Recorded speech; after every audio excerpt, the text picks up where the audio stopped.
Yes, I'm now at the stage where I am sitting down in here because I can talk and be loud, but it's not a proper rehearsal space. I can clear and tidy up and actually make this into a usable rehearsal space. But I'm not going to do that until the weather gets a little warmer and I actually feel like moving around and straining muscles and doing something to make this a more physical show. Because we're not at the stage where I can actually get people in and say, how am I going to stage this?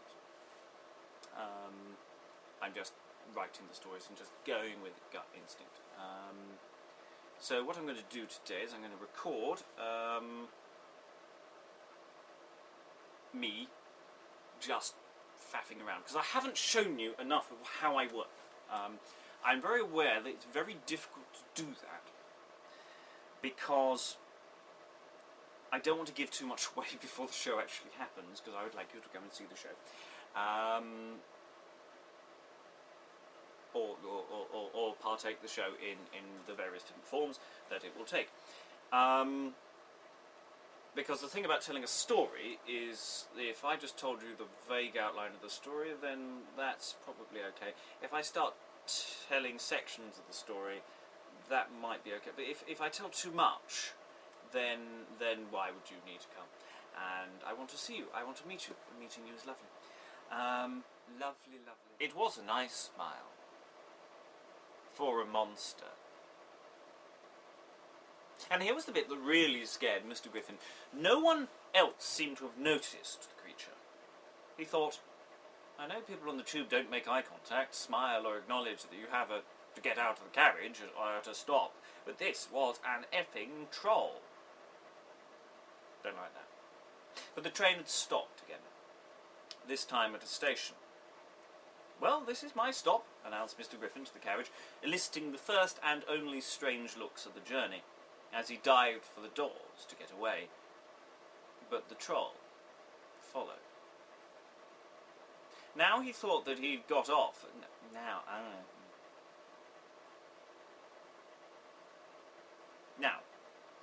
he thought that he'd got off at Monument Station. But as he looked about for the exit...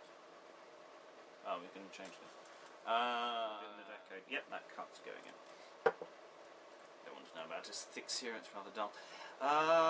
Too didactic, that can go.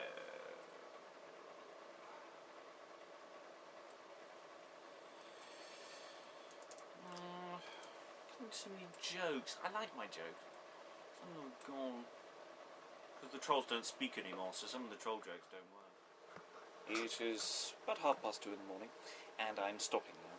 So, I've gone through the whole of encounters with trolls of the Northern Line, and completely restructured that. So that is now... I'd love to say it was slightly shorter, but it isn't really. So that is getting there. And I've just started editing and timing the second half of the first show. So we are getting there, bit by bit. Very nearly there. Said the imaginary. It is Saturday, the 19th? 19th. Monologue was getting shorter, it's now crept back up. It hasn't really changed in length very much. I do need to make some proper edits to it, because I only want it to be about 50 minutes long. I don't want it to be much longer than that. I don't want it to be much shorter than that. I do want it to be a nice 50-minute first half, bam, into the interval, and then slightly shorter second half, and that would be really nice.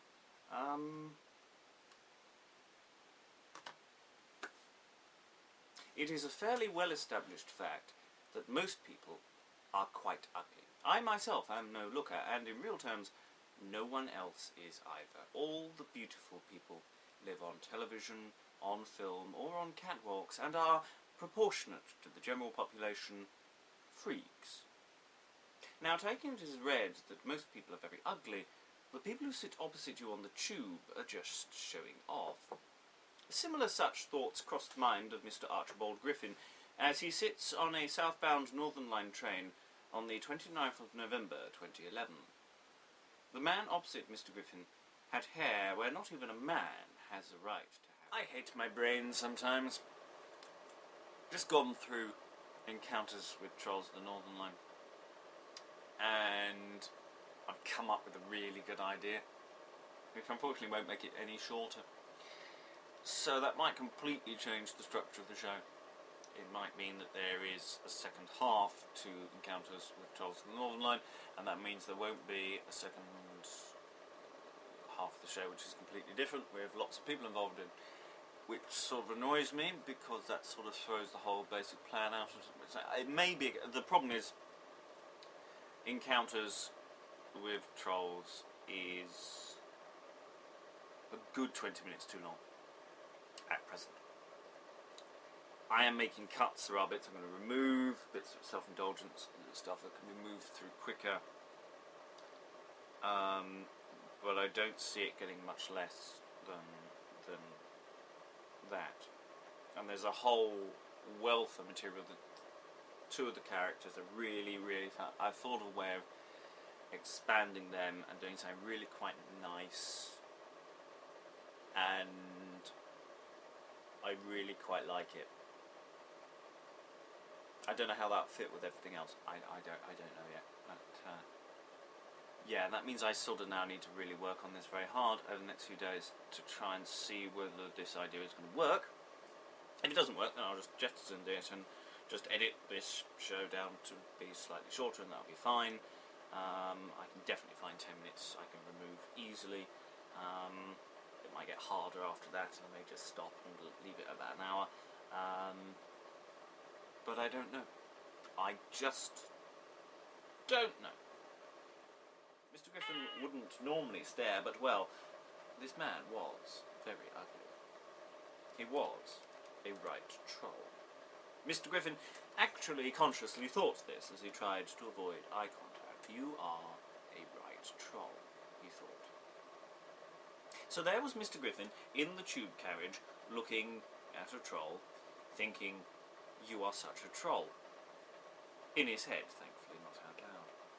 But as he thought that, as he looked, it seemed that the man opposite became more troll-like with every moment.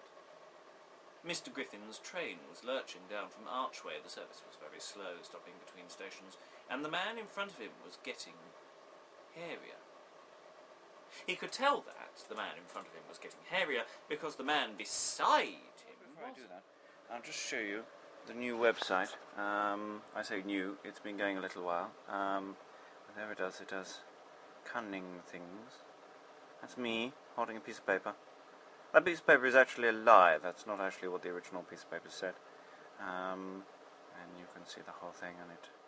Okay, it is now 2 o'clock in the morning, or Sunday night into Monday morning, and I've just done another pass at Encounters with Trolls of the Northern Line, so I'm just going to read you the opening section. This will hopefully go as part of a whole edited together version of various bits, so we shall see. It is a fairly well established fact that most people are quite ugly. It's a reassuring fact to think on. I myself am no looker, and in real terms, no one else is either. All the beautiful people live on television or film or on catwalks and are, proportionate to the general population, freaks.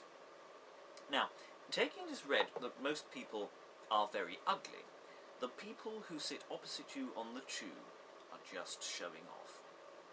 Similar such thoughts cross the mind of Mr. Archibald Griffin as he sits on a southbound Northern Line train on the 29th of November 2011.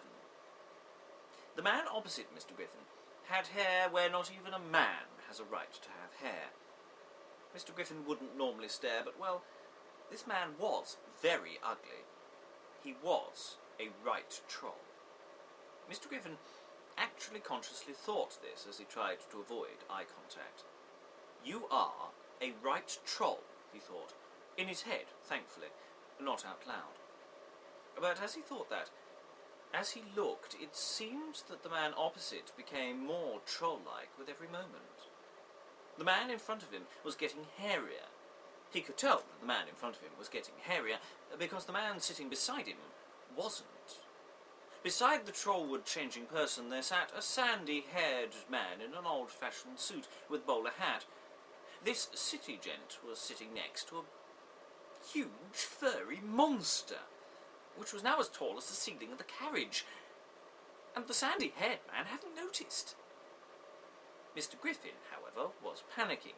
He knew he was panicking. His chest was tightening, his skin sweaty and clothes clingy. He was having a real heart attack moment. And the troll opposite him was still growing bigger and hairier. And the sandy-haired man beside the troll, the man actually looking at the troll, still didn't seem to notice. The troll, fully formed in trollishness opposite Mr. Griffin, leant forward, right up to Mr. Griffin's face, its face huge and round and hairy and smelling of freshly baked bread. And the troll smiled at him. It was a nice smile for a monster.